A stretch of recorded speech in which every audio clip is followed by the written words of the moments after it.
Cheers. Hey, well, hey, look, thank you very much, Tony, and thank you very much, everybody, for coming along tonight. You know, usually when there's an election for a year or two, people tune out of politics, and that's understandable. I'd love to too. But there's something going on here because we're getting big crowds, hundreds of people coming out 6 months after we just had an election. And either the problem here in Christchurch is your TV transmission's not working so well, or you're pretty concerned about what this government's up to. And based on what I've heard up and down New Zealand, this is the 14th and final stop in our free speech tour. It's the latter. So thank you very much for giving up your time, coming out on a cold night to be part of our country's democracy and debate. And thank you also to all of our Facebook online streaming audience. If you're checking in that way, it's nice to see you. We're here to talk about free speech, and I usually start off talking a bit about the job of a politician. It's, you know, fundamentally everyone's in business. Tony, our local ACT MP here in Christchurch, she and her husband run a business, employ 25 people. They actually know what it's like to be on a 2-weekly cycle of paying the bills, doing PAYE, doing GST, and perhaps having to deal with a so-called fair pay agreement as the latest assault of government on business. Out of interest, how many people here have or do own a business? Yep, not surprised. Good on you. It seems like it's something that's almost demonized. I actually think that bringing together ideas, investment, customers, products and staff to make the world a better place is one of the most noble things you can do. But you wouldn't know it when you hear what's going on in Wellington. I'm in a former business too. I'm in the representation business.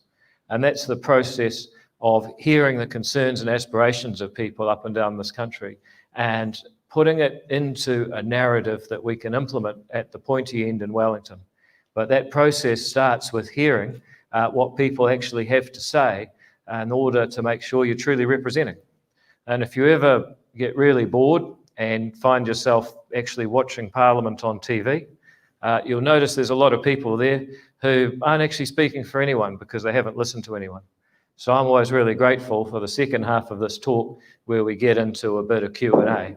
And actually, sometimes just the questions people ask give me a good sense of what's important to people. So I really hope we'll get some interaction here.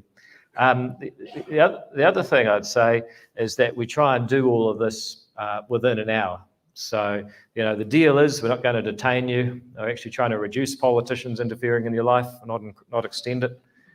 So, you know, we're actually going to try and make it an hour because I want people to come back. I don't want people to go home and say, look, it's pretty good for the first 3 hours, then he started to go on a bit, you know. So don't worry, it was just, you know, we're going to try and keep it to an hour. And I've been starting these talks just talking a bit about the state of democracy in the world and what New Zealand's role in it is. I'm born in 1983. Out of interest, how many people here were born after 1983? Hey, that's great. You know, people say young people aren't interested in politics. That's not true in Christchurch, obviously. Now, and yes, 37 is young. And the first thing I remember seeing on the TV is a whole lot of people in a faraway country attacking a concrete wall. And I thought, that's pretty weird, but sometimes you know that something is important. For example, in September 1995, I saw Christian Cullen playing for Manawatu, and I knew that would be important. And, you know, a couple of years, 6 months later, he scored 7 tries in his first 2 tests, so there you go. But I knew that seeing this wall come down was going to be important. And eventually, of course, I learned what it was about. At the time, I didn't know about capitalism or communism. I didn't know there's a country called Germany or Berlin or a Cold War or a war through the middle of it. But as I learned about all those things over the coming 20 years, it was actually a great time to be a liberal Democrat. And when I say that, I don't mean the way the Democrats in America bastardize the term. I mean 400 years of history of gradually emancipating the rights of each and every person to have their own freedom and dignity. That's what I mean when I talk about liberalism, not the way it's been hijacked lately by a few people in America. And And I could look around the world and see more and more countries turning to freedom and democracy. I could see people like Ruth Richardson liberalizing the economy. I could see more free trade. I could see more countries having free and fair elections. It was a great 20 years. And for a small country that is almost pacifist, there's very little in the ability to defend itself, living in a world where those ideas were spreading was kind of safe and kind of reassuring. And that's why the last 12 years since the GFC have been pretty scary. Because if you look at the people getting elected, I mean, there's some pretty crazy people. Bolsonaro in Brazil said if you take the vaccine, you turn into a crocodile. Now, even the craziest anti-vaxxers don't think that. And then you've got people like Duterte. You've got Orban has effectively just stolen Hungary's universities in the last couple of weeks. You've got some pretty crazy people getting elected. And then there's the people that don't even need to do that. I haven't even mentioned the way that President Xi has consolidated a vice-like grip on the CCP, which is consolidating its power on China, expanding out, effectively annexing Hong Kong, and really threatening Taiwan. So it's sort of a scarier time for... Are you in favour of that, sir? No, I'm in favour of people seeing what's happening. Oh, that's good. Oh, good. Well, it's good just to know which side we're on. To be honest, I asked that question. I didn't know what I was going to say if he said yes. So thank you. Yeah, cool. You got to ask, well, what role can New Zealand play in this increasingly illiberal world, anti-democratic world? Well, I think that what we got to do is be a beacon of light from the bottom of the earth, a country that can have honest conversations and unite behind better ideas, actually solve problems and make progress. But the problem is right now, we got all the same problems that a lot of those other countries have. Now, yes, it's much kinder the way we do it. It's got a much better spin and much better marketing than some of those other folk. But ultimately, we've got the same problem as a lot of other countries around the world. We just can't have honest conversations and digest hard problems. What does the treaty really mean? How do we build more homes? What should be our relationship with China? How is it that we keep having kids falling down the global scales of actually learning useful things that will equip them for the 21st century? Why don't we have any infrastructure? These are serious issues that we need to be able to resolve, and we're not. Actually, in New Zealand, we've got a bigger problem that people have never found it harder to express themselves, never been more afraid to express honestly held views. Someone summed it up for me a couple of months ago at a dinner party. Someone said, this is supposed to be a time of enlightenment, but you have to walk on eggshells with everything you say. And I talk to people who run focus groups, people whose job it is to find out what people actually think and feel so that companies can market their products better, and perhaps the odd political party as a client too. And they say, look, the job is getting harder because people are less willing to actually express their views. Even in a focus group, they feel each other out first to find out what is the permissible thing to say.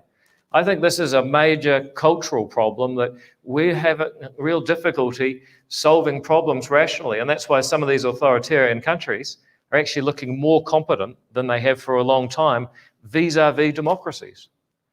And then you ask, well, what is the role of the government? What is the government doing about this?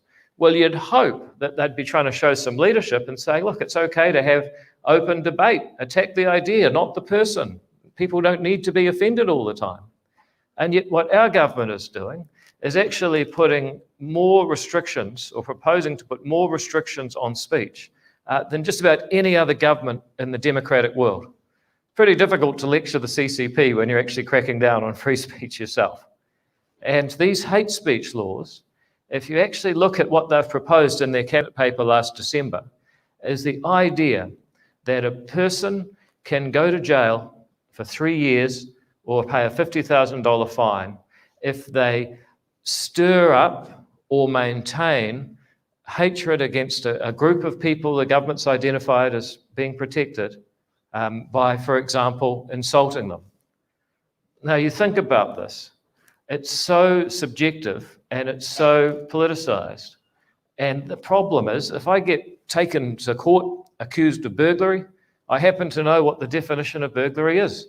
It's to illegally enter a building or ship. A lot of these, I think these laws were written sort of in pirate days, and commit a further crime. Now, if I get accused of that by the police, I can actually go to the court and defend myself on the facts. Did I enter the property? Did I have the legal right to do it? Did I commit a further crime when I'm there? Either guilty or not. I can use objective evidence to defend myself against the charges. But did I insult someone? Did I stir up or maintain hatred against them? Were they people who were classified as deserving of protection? Well, these are entirely subjective. One person's fair comment is another person's hatred. One person's humour is another person's unforgivable insult. This is the problem with hate speech laws. They're incompatible with the basic concept of the rule of law, where I can read the law, and this gentleman can read the law, and when we read it, it says the same thing. And we can predict how we're going to be treated, and we know what we have to do to follow the law, and we know what will happen if we break it. Once you start putting these subjective hate speech laws in place, the defense is so much harder to do. But there's a secondary problem with it, which is that the people that decide to make the prosecutions and the people that lobby the police to make prosecutions are also liable to be highly politicized. So here's the prospect. The government puts hate speech laws in the Crimes Act. Somebody says something that a group of people vociferously detest. So what happens? They say, this is hate speech.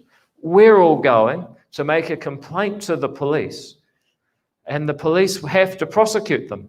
And then they go and tell the media, and then there's a big campaign. And people go on the radio and they say, the police aren't prosecuting because the police themselves are prejudiced. And you're sitting there as the police commissioner, and you're thinking, far out, we could actually get into some real political trouble here.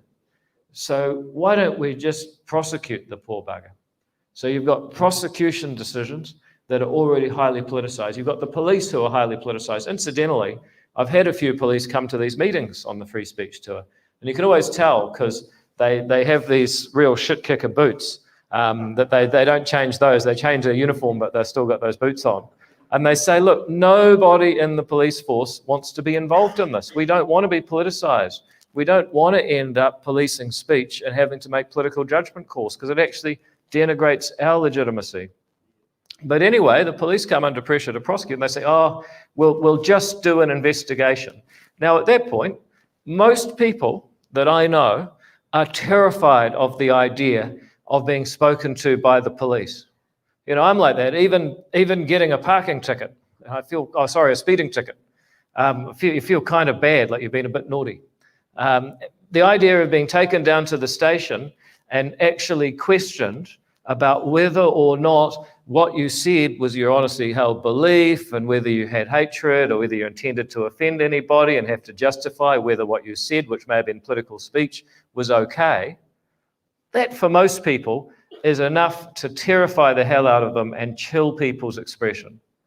But then there's the possibility that in some cases they will go to a prosecution and say, look, the jury will probably let them off, but let's just go through the motions.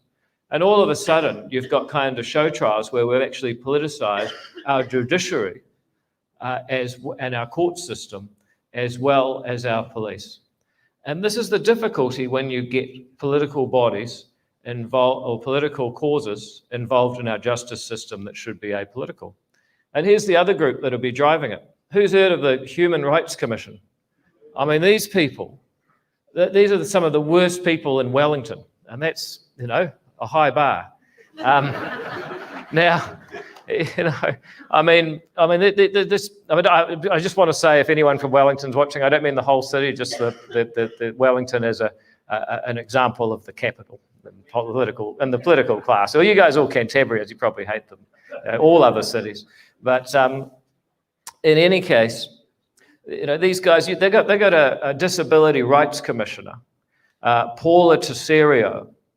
And she spent most of the last 2 years running a highly politicized campaign in the halls of Parliament against my End of Life Choice Act. Now, number one, she's a taxpayer-funded bureaucrat who shouldn't be running political campaigns. But you know what the interesting thing was? She campaigned against, now you don't have to agree with End of Life Choice, but here's why she campaigned against it. Because basically she thought if we had more choice, people with disabilities being a bit feeble might accidentally make the wrong choice. Now you think about this, I have a lot of disabled people in my family. You know, the last 30 years of the disability rights movement has been all about the idea that people with disabilities are just that, people with a disability, but are perfectly capable in every other respect than the disability they have. You know, to have the Disability Rights Commissioner running a campaign on the premise that people with disabilities might not quite be up to more choices in our society has got to be one of the stupidest, most incompetent and corrupt things I've ever seen. But this is the organisation that will be leading a lot of the debate on this stuff. And then you've got people like Meng Foon. I mean, this guy is the Race Relations Commissioner. I mean, he got an email from a student at a school in the electorate I represent, which said the school had had a racist ball skit in which the students named Wing and Ding got all of the maths and science prizes. Now, the only problem with that is it never happened. So Meng Foon burst into print. He's all in the Herald saying that Auckland Grammar is a racist school and they do all this stuff. Well, what actually happened is the students who organised the skit, the actual scholars got the prizes, and some of them did have Chinese names, but not those ones. So here you've got the Race Relations Commissioner. He's the one putting all the racist words out into the media, attacking the school, and actually leading to racial disharmony.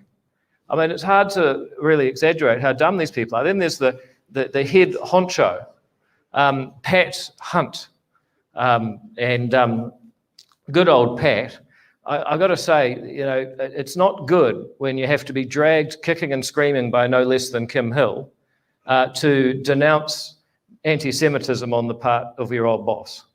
It's especially bad when you have to do that and you're actually the Human Rights Commissioner. Now, bear in mind, this is the organisation that will be setting a lot of the expectations around what hate speech is and isn't. You know, and the fact is that they are one of the most politicised organisations there are. They can't play it straight on any issue.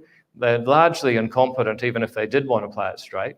And they're going to have serious influence over the way that our hate speech laws develop and are interpreted. So this is, make no mistake, highly politicised as an approach to our law.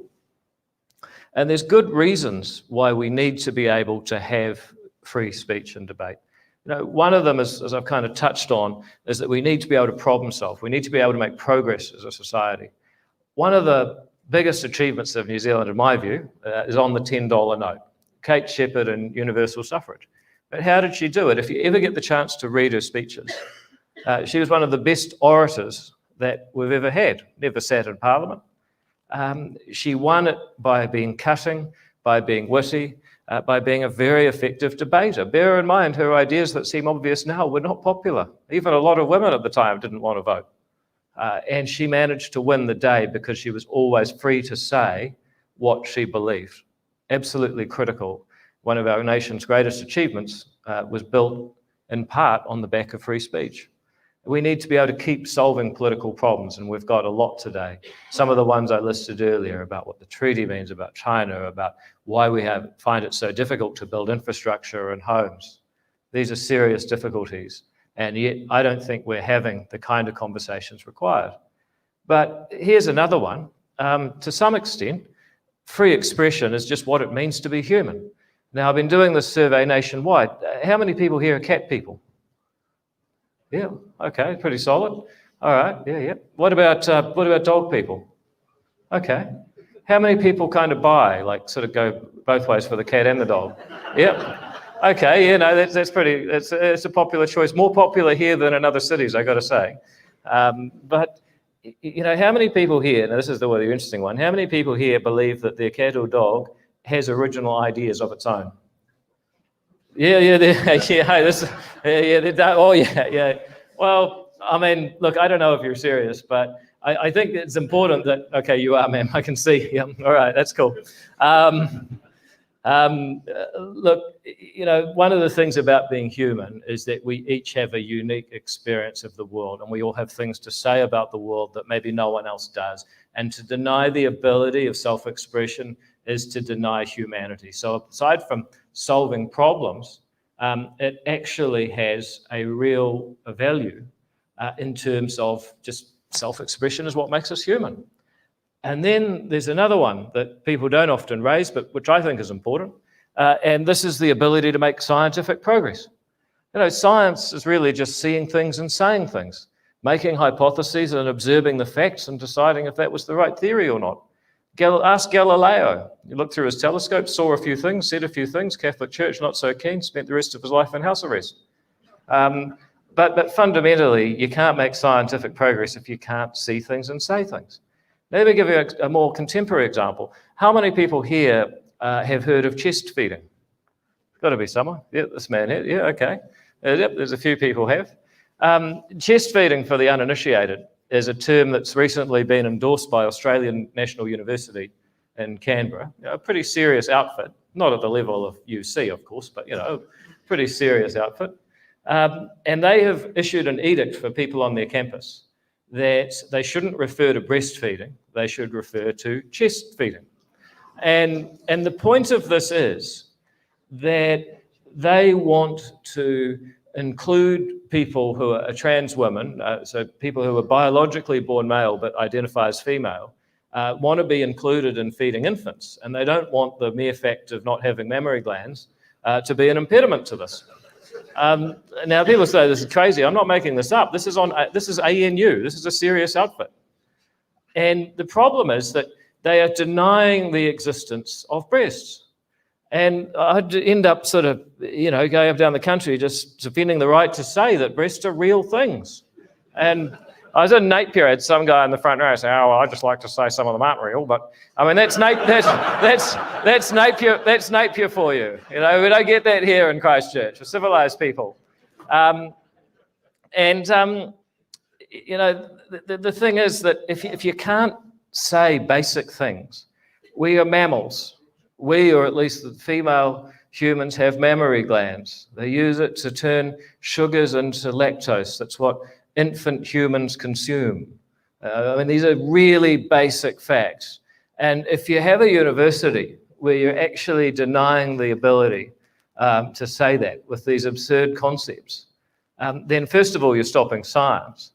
But also, it's kind of insulting, in my view, to the people they think they're trying to help. Because what it's really saying is you can't be you. We've got to change the language to fit you into some other conception of a person. And I actually think that is wrong too. I bear no ill will to people in the trans community. I think it's people who sincerely and genuinely identify and feel that they're in the wrong body, and so they should. But it can't come at the cost of people being able to point out really basic facts of the world so that we can make scientific progress, among other problems. And these things really matter. We need to make a lot more progress in genetics. But at the moment, we have this medieval superstitious approach to genetics that means that things that could be done at Lincoln that could really drive the New Zealand economy, as soon as they take them outside the lab, they've got to move to California. Is that where we want to send our talent and our technology? I wouldn't have thought so. So funnily enough, one of the curveball reasons why you should support free speech is because we actually want to be able to keep making scientific progress. So that is the basic starting point of why free speech matters and what it is and what it isn't. Now, usually there'll be a lot of people who want to ask different questions, and so we sort of say goodbye to our Facebook audience because we still don't have the technology to have a back and forth with multiple mics at this venue, but very happy to start with whoever's got the first question. And I'll come down, and if we can't hear you, I'll sort of reinterpret it a bit. And if I can get one question, then usually I can get 100. Yep, so see you later. Have we got anyone here? Sir, at the back there.